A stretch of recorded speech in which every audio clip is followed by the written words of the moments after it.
Hello students. आज हम वसंत भाग 2 कक्षा 7 के हिंदी पाठ्यपुस्तक से पाठ 6 रक्त और हमारा शरीर नामक पाठ का अध्ययन करेंगे। यह एक निबंध है जिसके लेखक हैं यतीश अग्रवाल जी। यह दूसरा भाग है। इस पाठ में यतीश अग्रवाल जी ने हमारे शरीर में रक्त का क्या महत्व है, रक्त हमारे शरीर में किस तरह से कार्य करता है, यह दो भाई बहन हैं जिनका नाम है दिव्या और अनिल के माध्यम से हमें बताया है।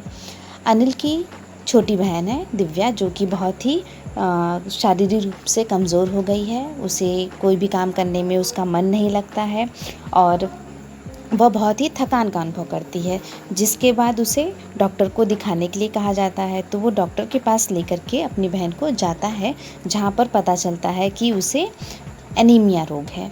एनीमिया यानी कि रक्त की कमी के कारण होने वाला रोग, जिसे रक्त अल्पता या एनीमिया कहा जाता है। तो अस्पताल में उसे एक डॉक्टर दीदी मिलती हैं, जिन्होंने दिव्या की उंगलियों से रक्त की कुछ बूंदें निकालकर शीशी में डालती हैं और स्लाइड पर लगा देती हैं और अनिल को बोलती हैं कि वो कल आकर के रिपोर्ट ले जाए। जब वह कल जाता है तो रिपोर्ट में निकलता है कि उसे एनीमिया रोग है। एनीमिया का नाम सुन करके अनिल के मन में बहुत सारे जिज्ञासाएं, बहुत सारे प्रश्न आते हैं, जिनका उत्तर वो डॉक्टर दीदी से लेता है और डॉक्टर दीदी उसे रक्त के बारे में बहुत सारी जानकारी प्राप्त कराती हैं। शुरू करते हैं आज का वीडियो। यदि कोई व्यक्ति उचित आहार ग्रहण नहीं करता तो इन कारखानों को आवश्यकता अनुसार कच्चा माल नहीं मिल पाता। इन कारखानों से तात्पर्य है कि हमारे शरीर में जो भोज्य पदार्थ जाते हैं उनको ही यहाँ पे कच्चा माल कहा गया है। नतीजा यह होता है कि रक्त कण बन नहीं पाते, रक्त में इनकी कमी हो जाती है। लाल कणों की इसी कमी को एनीमिया कहते हैं। अर्थात जब हमारे शरीर में लाल रक्त कणों की कमी हो जाती है तभी हमें एनीमिया रोग होता है। तो क्या संतुलित आहार लेने मात्र से हम एनीमिया से बचे रह सकते हैं? अनिल ने सवाल किया। दीदी बोली, हाँ, यह कहना काफ़ी हद तक सही होगा। यूँ तो एनीमिया बहुत से कारणों से हो सकता है, किंतु हमारे देश में इसका सबसे बड़ा कारण पौष्टिक आहार की कमी है। इसके अलावा इस रोग का एक और बड़ा कारण है पेट में कीड़ों का हो जाना। ये कीड़े प्रायः दूषित जल और खाद्य पदार्थों द्वारा हमारे शरीर में प्रवेश करते हैं। अतः इनसे बचने के लिए यह आवश्यक है कि हम पूरी सफाई से बनाए गए खाद्य पदार्थ ही ग्रहण करें। भोजन करने से पूर्व अच्छी तरह से हाथ धो लें और साफ पानी ही पिएं। और हाँ अनिल, एक किस्म के कीड़े भी हैं जिनके अंडे ज़मीन की ऊपरी सतह में पाए जाते हैं। इन अंडों से उत्पन्न हुए लार्वे त्वचा के रास्ते शरीर में प्रवेश कर आंतों में अपना घर बना लेते हैं। इनसे बचने का सहज उपाय है कि शौच के लिए हम शौचालय का ही उपयोग करें और इधर उधर नंगे पैर न घूमें। दीदी, यह तो बड़ी ही महत्वपूर्ण बात बताई आपने, अनिल बोला। वह पल भर सोच में डूबा रहा, फिर बोला, आपने बताया था कि रक्त में सफ़ेद कण और बिम्बाणु प्लेटलेट कण भी होते हैं। शरीर में उनका क्या काम है? आगे देखते हैं। दीदी बोली, सफ़ेद कण वास्तव में हमारे शरीर के वीर सिपाही हैं। जब रोगाणु शरीर पर धावा बोलने की कोशिश करते हैं तो सफ़ेद कण उनसे डटकर मुकाबला करते हैं और जहाँ तक संभव हो पाता है रोगाणुओं को भीतर घर नहीं करने देते। बस संक्षेप में यूँ मान लो कि वे बहुत से रोगों से हमारी रक्षा करते हैं और बिम्बाणुओं का काम है चोट लगने पर रक्त जमाव क्रिया में मदद करना। रक्त के तरल भाग प्लाज्मा में एक विशेष किस्म की प्रोटीन होती है जो रक्त वाहिका की कटी फटी दीवार में मकड़ी के जाले के समान एक जाला बुन देती हैं। बिम्बाणु इस जाले से चिपक जाते हैं और इस तरह दीवार में आई दरार भर जाती है, जिससे रक्त बाहर निकलना बंद हो जाता है। अनिल बोला, दीदी, लेकिन घाव गहरा हो तब तो खून बहता ही चला जाता है। हाँ, ऐसे समय में उस व्यक्ति को जल्दी से डॉक्टर के पास ले जाना चाहिए। ज़रूरत समझने पर ऐसी स्थिति से निपटने के लिए कुछ टाँके भी लगाने पड़ सकते हैं, किंतु डॉक्टर के पास पहुंचने तक के समय में चोट के स्थान पर कसकर एक साफ कपड़ा बांध देना चाहिए। दबाव पड़ने से रक्त का बहना कम हो जाता है और उस व्यक्ति के लिए काफ़ी लाभप्रद सिद्ध हो सकता है। किंतु अगर बहुत अधिक रक्त बह जाए तो उसे रक्त चढ़ाने की ज़रूरत भी पड़ सकती है, दीदी ने समझाते हुए कहा। अनिल ने कहा, क्या ऐसे समय में किसी भी व्यक्ति का खून काम आ सकता है? दीदी बोली, अनिल, हर किसी का रक्त एक सा नहीं होता। कुछ विशेष गुणों के आधार पर रक्त को 4 मुख्य वर्गों में बांट दिया गया है।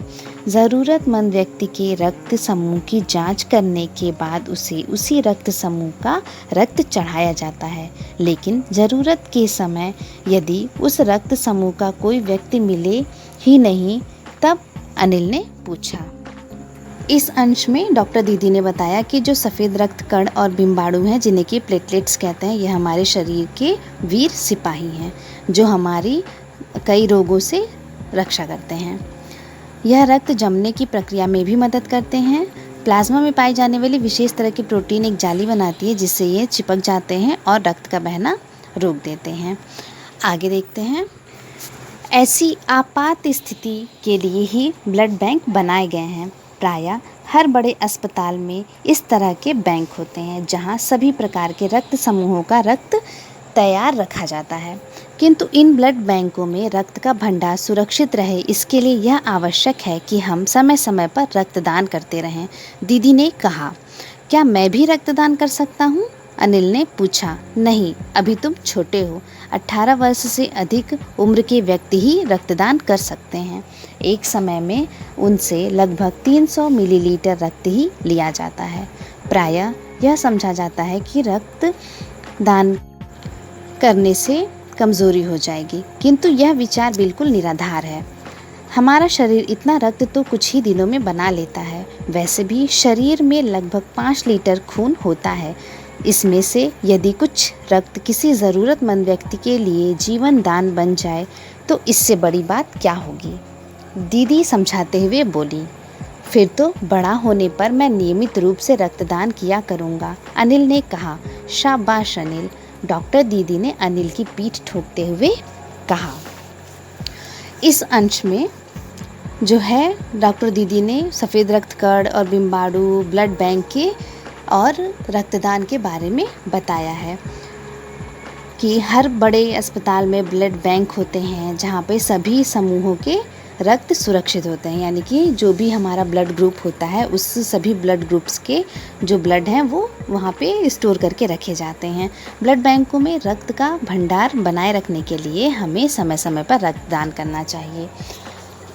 यह रक्तदान हम 18 वर्ष की आयु के बाद से कर सकते हैं। चिकित्सा विज्ञान कहता है कि कोई भी स्वस्थ व्यक्ति जिसकी उम्र 18 से 60 वर्ष के बीच हो और 45 किलोग्राम से अधिक वजन का हो, जिसे HIV या हेपेटाइटिस B, C जैसे रोग ना हो, वह रक्तदान कर सकता है। और क्या आप जानते हैं 14 जून को विश्व रक्तदान दिवस मनाया जाता है। इस दिन सभी व्यक्ति जो रक्तदान करना चाहते हैं वो अपनी इच्छा से रक्तदान कर सकते हैं ताकि उनका रक्त किसी दूसरे व्यक्ति के काम आ सके। पाठ से संबंधित कुछ शब्द अर्थ दिए गए हैं जिन्हें आप अपनी कॉपी में नोट करिएगा। अब हम आज का गृह कार्य देख लेते हैं। पाठ्यपुस्तक में पेज नंबर 40 पर आपका प्रश्न दिया हुआ है। प्रश्न अभ्यास 4, पेट में कीड़े क्यों हो जाते हैं, इनसे कैसे बचा जा सकता है। प्रश्न नंबर 5वां, रक्त के सफ़ेद कणों को वीर सिपाही क्यों कहा गया है। प्रश्न 6, ब्लड बैंक में रक्तदान से क्या लाभ है। और 7वां प्रश्न, सांस लेने पर शुद्ध वायु से जो ऑक्सीजन प्राप्त होती है उसे शरीर के किस हिस्से में कौन पहुंचाता है। इसे जो है आप अपनी कॉपी में इन प्रश्नों का उत्तर लिखेंगे। Thank you.